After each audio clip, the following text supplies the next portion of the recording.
Hello dear students. So today in this class we are going to solve exercise 7.2.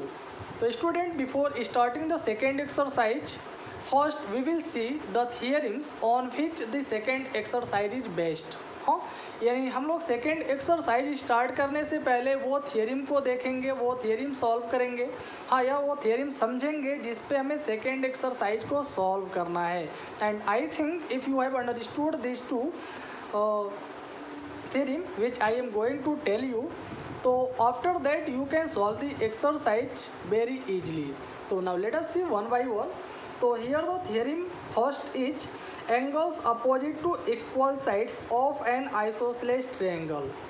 अगर हमारे पास एक isosceles triangle है, क्या है, आइसोसेलेस ट्रायंगल है, तो आइसोसेलेस ट्रायंगल में जो इक्वल साइड के अपोजिट एंगल्स होते हैं, हाँ, इक्वल साइड के जो अपोजिट एंगल्स होते हैं और इक्वल यानी इक्वल होते हैं, ये आपको इस थ्योरम में दिया है, ये आपको प्रूफ करना है. तो now let us see how can we prove this.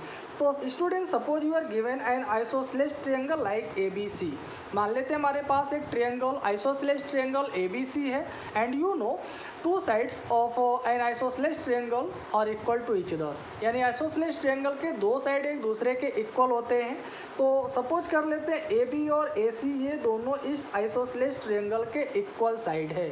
हाँ, तो कह रहा है ये जो दोनों इक्वल आपके साइड है इसके अपोजिट एंगल्स, तो इसका अपोजिट एंगल ये हो गया और इसका अपोजिट एंगल ये हो गया, जो ये दोनों एंगल एक दूसरे के इक्वल हैं. हाँ, you have to prove this, यही हमें यहाँ प्रूव करना है. तो how can we prove this, let us सी.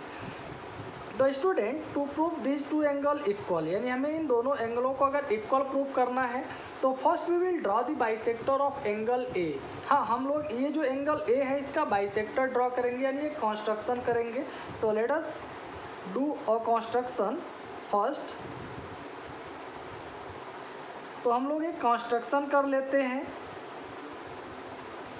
हाँ, कंस्ट्रक्ट या फिर draw the bisector of angle A that is A D which intersect B C at point D. हाँ, मान लेते हैं हमने ए डी एंगल ए का बाइसेक्टर ड्रॉ किया, तो एंगल ए का अगर ये ए डी बाइसेक्टर है तो ये एंगल और ये एंगल एक दूसरे के इक्वल हो जाएंगे. हाँ, एक दूसरे के इक्वल होंगे और जो ये डी पॉइंट है वो बी सी पे इस तरह से है. तो now you have two triangles. अब हमारे पास दो ट्रायंगल है तो हमें इन्हीं दोनों ट्रायंगल को लेकर के चलना है. तो let us see how can we solve. तो पहले हमने क्या ड्रॉ किया था, ए डी एंगल ए का बाइसेक्टर. तो आप पहला यहाँ लिखेंगे draw A D bisector of angle A, यानी एंगल ए का हमने ए डी बाइसेक्टर ड्रॉ कर दिया. हाँ, that B C intersect B C at point D, you can say. हाँ, जो कि इस बी सी को डी पॉइंट पे इंटरसेक्ट कर रहा है, ये आप लिख सकते हैं या फिर इतना ही रहने देते हैं, दैट इज इनफ. हाँ, अब now you have two triangles. अब हमारे पास दो ट्रायंगल हो गया, ट्रायंगल ए डी बी और ट्रायंगल ए डी सी. तो अगर हम इन दोनों ट्रायंगल को लेकर के चलें तो now in triangle A D B and triangle A D C, तो in both triangle you are given A B equal to A C. देख लीजिए यहाँ ए बी और ए सी एक दूसरे के इक्वल है क्योंकि ये आइसोसेलेस ट्रायंगल दिया था. तो आप बता सकते हैं A B is equal to A C because given, यानी ये गिवन है. हाँ, या आइसोसेलेस ट्रायंगल के इक्वल साइड्स है. इसके बाद हमने आपको ये बताया था जो ए डी है it is the bisector of angle A, यानी इस पूरे एंगल ए का ए डी बाइसेक्टर है, यानी इतना एंगल और इतना एंगल एक दूसरे के इक्वल है ना. तो you can say and angle B A D equal to angle C A D equal to angle C A D. Reason देना है तो हम बता सकते हैं because A D is bisector of angle A. क्या बताएंगे, because A D is bisector of bisector of angle A, यानी ये एंगल ए का बाइसेक्टर है ना। फिर आप ये बता सकते हैं कि जो ए डी है, ए डी दोनों ट्रायंगल में कॉमन है। ट्रायंगल ए डी बी में भी ए डी आ रहा है और ए डी सी में भी ए डी आ रहा है। तो here you can say and A D is equal to A D because common, हाँ A D is common in both triangle, ये दोनों में क्या आ गया, कॉमन आ गया। तो now you can say so triangle A D B, तो triangle A D B और ट्रायंगल ए डी सी, हाँ ये दोनों एक दूसरे के कॉन्ग्रुएंट हो गए। Triangle A D B is congruent to triangle A D C, यानी ए डी बी और ए डी सी दोनों एक दूसरे के कॉन्ग्रुएंट हो गए बाई एंगल साइड, यानी एंगल साइड नहीं, साइड एंगल साइड क्राइटेरिया के बेस पे ये दोनों एक दूसरे के कॉन्ग्रुएंट हो गए साइड एंगल साइड के आधार पे।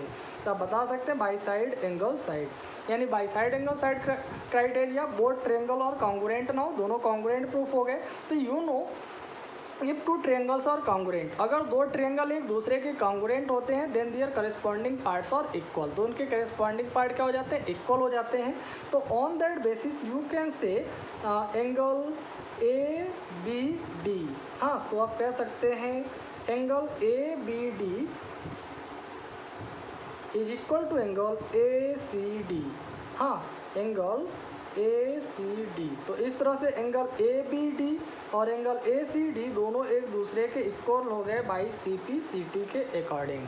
हाँ तो चाहे हम एंगल ए बी डी इतना लिखें या सिर्फ एंगल बी लिख दें, हाँ क्योंकि हमें ट्रायंगल ए बी सी में बताना है, सो आप यहाँ लिख सकते हैं angle B is equal to angle C, हाँ हैंस प्रूव्ड। तो हमें यही प्रूव करना था कि एक आइसोसेलेस ट्रायंगल में जो इक्वल साइड होते हैं इसके अपोजिट एंगल भी एक दूसरे के इक्वल होते हैं, तो दैट इज प्रूव्ड हियर। तो I hope you have understood this theorem very well. तो स्टूडेंट ये जो थ्योरम है बहुत ही इजी थ्योरम था, आसान था, और इसी के बेस पे आपको जो सेकंड एक्सरसाइज है लगभग सभी क्वेश्चन इसी के बेस पे सॉल्व करने हैं। तो एक और थ्योरम है इसी के बेस पे, now let us see that theorem also. Okay students, तो here the next theorem is sides opposite to equal angles of a triangle, यानी किसी भी ट्रायंगल के इक्वल एंगल्स के जो अपोजिट साइड होते हैं। मान लीजिए हमारे पास कोई ट्रायंगल है, इस ट्रायंगल में दो एंगल एक दूसरे के इक्वल है, तो इन दोनों इक्वल एंगल्स के जो अपोजिट साइड होंगे और इक्वल वो एक दूसरे के इक्वल होंगे, यानी जस्ट जैसे हम आपको इसके पहले थ्योरम बताए ठीक वही थ्योरम है, समझ लीजिए। वहाँ पे साइड दिया था आपको एंगल को इक्वल प्रूव करना था, और यहाँ पे कह रहा है कि इसके दो एंगल इक्वल है। तो मान लीजिए एंगल बी और एंगल सी एक दूसरे के इक्वल है, हाँ एंगल बी और एंगल सी एक दूसरे के इक्वल है। तो कह रहा है इसका जो इक्वल एंगल है यह, तो इसका अपोजिट साइड एक ये हो गया और इसका अपोजिट साइड ये हो गया, तो ये दोनों एक दूसरे के इक्वल होंगे, that you have to prove here. हाँ यही हमें यहाँ प्रूव करना है। तो now let us see how can you prove. तो स्टूडेंट यहाँ भी हम एक लाइन कंस्ट्रक्ट करेंगे वर्टेक्स ए से, जैसे इसके पहले हम सेकेंड थ्योरम में बताए थे, इसके पहले वाले थ्योरम में वो हमने आपको बताया था कि हम एंगल ए का बाइसेक्टर ड्रॉ करेंगे, बट हमको बाइसेक्टर नहीं ड्रॉ करना है, या हम अल्टीट्यूड यानी परपेंडिकुलर ड्रॉ करेंगे। तो here you will draw an altitude or perpendicular from vertex A to the opposite side B C, यानी ये जो अपोजिट साइड बी सी है इस पर हम ए से परपेंडिकुलर ड्रॉ कर लेंगे, मान लेते हैं ये ए डी है। तो हमने बताया ये परपेंडिकुलर है, तो यहाँ पे ये बेस के साथ 90 डिग्री का एंगल बनाएगा। तो आई होप आपको ये समझ में आ गया होगा। तो आप यहाँ बताएंगे draw A D perpendicular to B C, यानी ए डी हमने बी सी पे परपेंडिकुलर ड्रॉ कर दिया या अल्टीट्यूड ड्रॉ कर दिया, यू कैन से, हाँ ये हम कह सकते हैं। सो नाउ इन ट्रायंगल, हाँ in triangle A D B